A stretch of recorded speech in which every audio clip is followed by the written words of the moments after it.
उसे बड़ी हैरानी हुई क्योंकि उसने एक बर्तन देख लिया था। उसने बाहर आकर रानी को बताया। कहने लगी, हे रानी, देखो, वैसे तुमसे हमको जब अत्र नहीं मिलता तो हम रोज ही व्रत करते हैं। अगर तुम्हारे पास व्रत की विधि और कथा पूछ ली जाए तो हम भी क्या करेंगे। दासी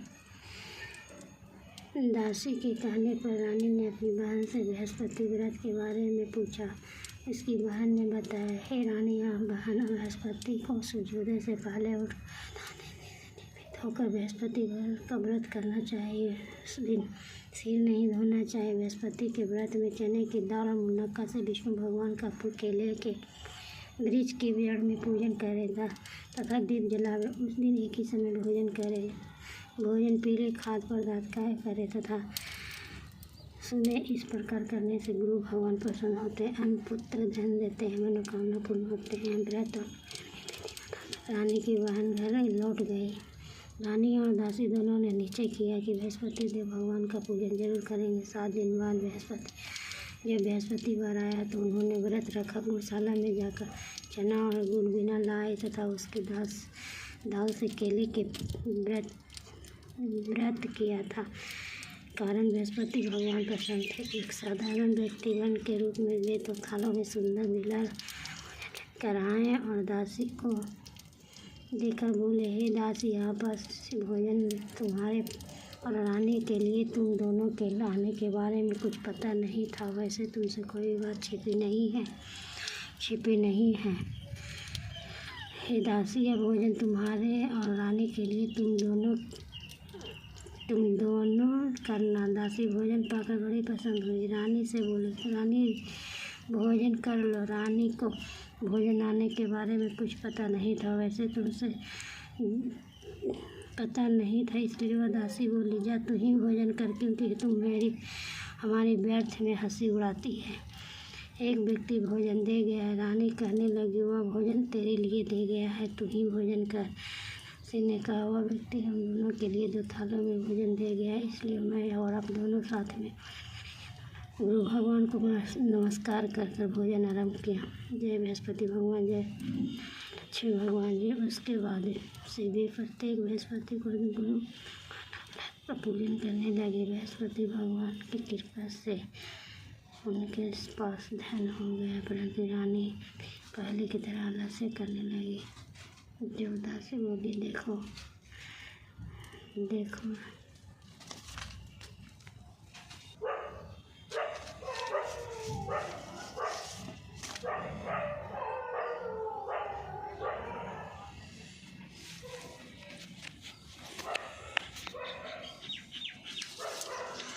बृहस्पति देव की कथा।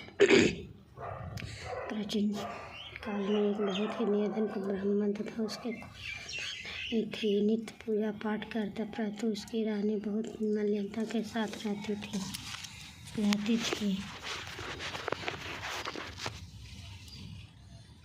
बहुत मलिनता के साथ रहती थी।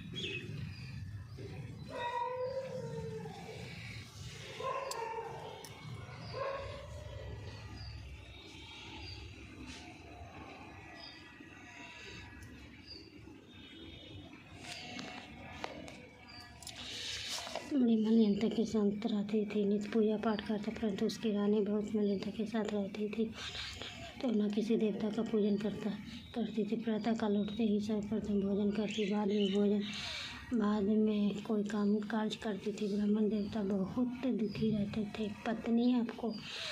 पत्नी को बहुत समझाते, किंतु उसका कोई परिणाम न निकला। भगवान की कृपा से ब्राह्मण की स्त्री के कन्या उत्पन्न हुई। कन्या अपने पिता के घर में बड़ी होने लगी। वह बालिका प्रातः स्नान करके भगवान जाप करती थी। वह बचपन से ही बृहस्पतिवार का व्रत कर भी के मार्ग में करने लगी। पूजा पाठ समाप्त कर स्कूल जाती तो अपने मुट्ठी में जो भर कर ले जाती, पाठशाला डालती जाती। वह स्वर्ण के हो जाते तो लौटते समय उनको बीनकर घर ले आती। एक दिन सूप में सोने के जो फटक साफ कर रही थी, तभी उसकी माँ ने देखा लिया और कहा, हे सोने के जो फटकने के लिए सोने का सूप होने के लिए दूसरे होने के लिए फटक रही थी। तभी उसकी माँ ने देख लिया। कहा, हे बेटी, सोने के सूप फटकने के लिए सोने का सूप चाहिए। दूसरे दिन गुरुवार था। कन्या ने व्रत रखा और बृहस्पतिवार से प्रार्थना करके कहा, हे प्रभु, यदि मैंने सच्चे मन से तो मुझे सोने का सूप दे दो। बृहस्पतिवार देव ने उसकी प्रार्थना स्वीकार कर लिया। रोजाना की तरह वह फैलाती हुई स्कूल चली गई। स्कूल से लौटकर जब वह जो गिन रही थी तो बृहस्पति देव की कृपा से उसे सोने का सूप मिला। वह बड़ा घर ले आए। उसे जो साफ कर रही थी, परंतु उसकी माँ का वही ढंग रहा। वह कन्या सोने के सूप में जो साफ कर रही थी, तो उस समय उस नगर का राजकुमार वहाँ से होकर निकल रहा था। कन्या सोने के सूप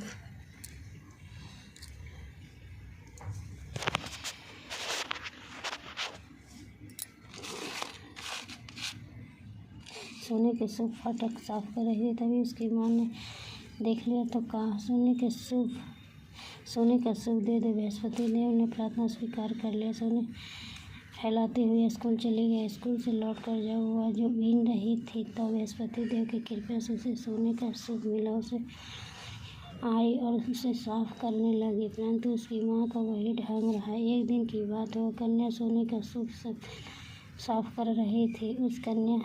उस समय उस नगर का राजकुमार वहाँ से होकर निकल कन्या रूप में सोने का सूप साफ करते हुए उस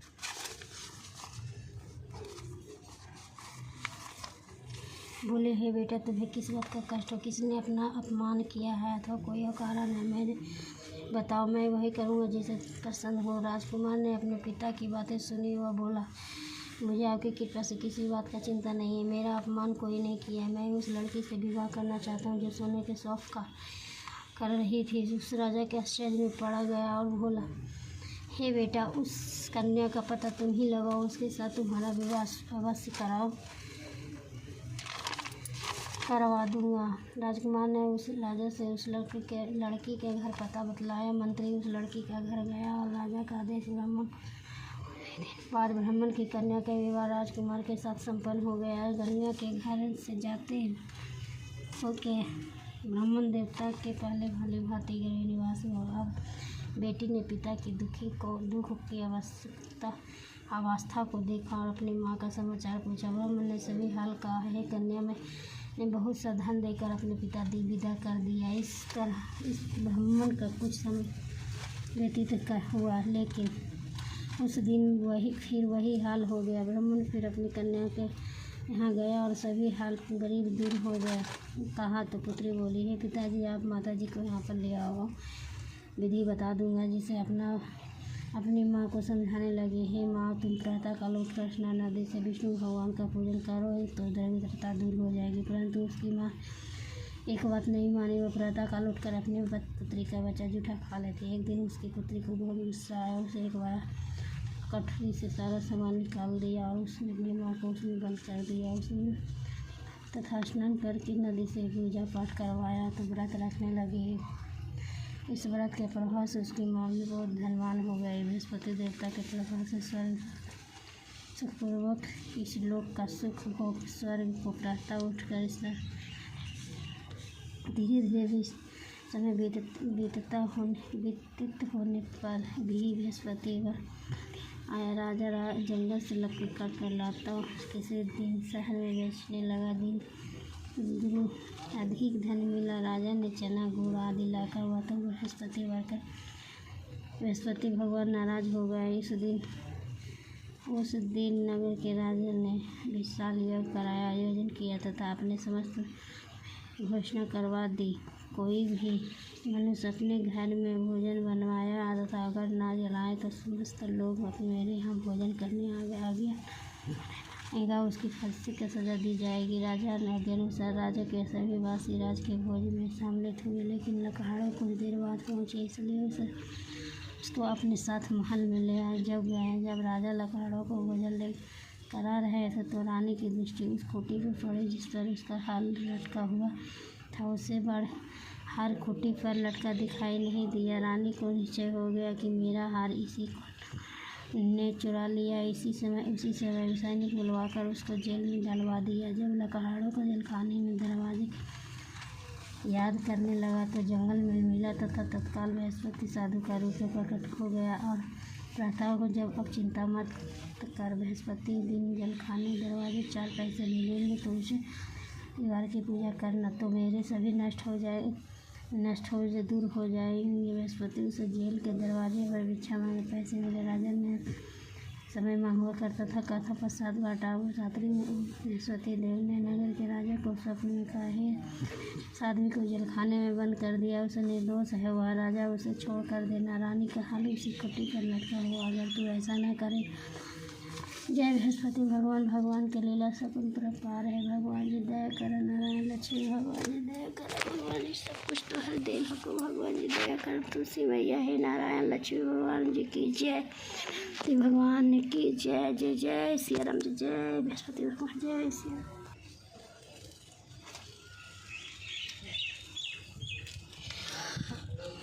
ओम जय जगदीश हरे स्वामी, जय जगदीश हरे भगवान क्षण दूर करे जो धावे फल पावे दुखी से सकतम तनका माता पिता मेरे शरण जिसके नहीं तो आस करूं, जिसके परम पिता परमेश्वर सबके स्वामी करुणा के सागर में नूर फल का मैं किसी भी नहीं मिलूँ। गाय माँ तुमको संतान की सेवा धन मन से पूछे तेरा अर्पण क्या लगे मेरा। ओम जय जगदीश हरे भगवान क्षण में दूर करिया, भगवान जी नारायण, भगवान जी बृहस्पति, भगवान जी तुलसी मैया, हे दीनानाथ, हे सभी भगवान जी शनिदेव, भगवान जी जय श्री राम, हर हर महादेव, हर हर महादेव, हर हर। ओम नमः शिवाय, ओम नमः शिवाय, ओम नमः शिवाय, ओम नमः शिवाय, ओम नमः शिवाय, नमः शिवाय, हर हर महादेव। ओम बृहस्पताय नमः, ओम बृहस्पताय नमः, बृहस्पताय नमः, बृहस्पताय नमः। जय बृहस्पति भगवान। बृहस्पति भगवान का बुक पढ़ने के बाद बृहस्पति भगवान के 11 बार 108 बार मंत्र जरूर बोल दीजिएगा, सब मनोकामना पूर्ण हो जाएगा। भगवान का लीला सब सही हो जाएगी।